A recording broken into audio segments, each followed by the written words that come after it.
Michael Piccinino se jirriżenja minn Segretarju Ġenerali tal-Partit Nazzjonalista biex skont jikkontesta għall-elezzjoni ġenerali li jmiss. Is-sorsi tas-soltu ta' One News li ilhom jagħtu l-informazzjoni sensittiva mid-Dar Ċentrali għalulna li Piccinino immonta storja ma' Times biex jimbotta l-kandidatura tiegħu u l-aspirazzjonijiet politiċi li għandu. Iżda l-fatti juru dak li kien ilu żvelat mill-Gazzetta Kulħadd u One News sa mill-bidu ta' din is-sena. Konna żvelajna li wara l-elezzjoni tal-Parlament Ewropew l-establishment nazzjonalista kien se jqaċċat lil Piccinino minn Segretarju Ġenerali.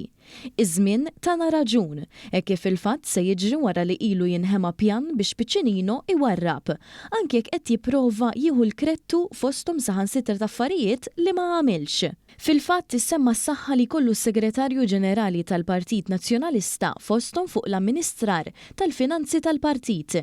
Aspett li jibqa' wieħed b'dellijiet marbuta ma' Piccinino għax lanqas estensjoni li talab hu stess biex jissottometti l-kontijiet finanzjarji awditjati ma' onora mal-Kummissjoni Elettorali biex kemm ilu kap Bernard Grech u Piccinino Segretarju Ġenerali, il-Partit Nazzjonalista lanqas ressaq kontijiet finanzjarji ta' sena sħiħa. Dan apparti li hemm nieqsa wkoll ir-rapporti ta' donazzjonijiet li daħħal il-Partit Nazzjonalista li ħaddem ukoll l-iskema sigrita ta' ċedoli.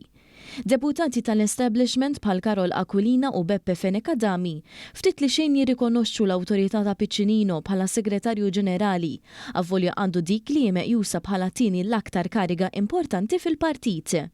Huma qed iwaħħlu fl-istess Piccinino għal fatt li għadhom ma ġewx sottomessi lill-Kummissjoni Elettorali rapporti awditjati tal-kontijiet finanzjarji u dawk tal-ġbir. It-Times qalet li sa issa mhux jissemmew ismijiet li lesti jieħdu post Piccinino għalkemm fix-xhur li għaddew issemmew ismijiet bħall-eks deputata Marta Sportelli li llum tokkupa l-kariga ta' kap eżekuttiv tal-Kamra tal-Kummerċ. Portelli imbuttata mill-eks deputat Claudio Grech, dak magħruf bħala l-filjozz ta' Austin Gatt.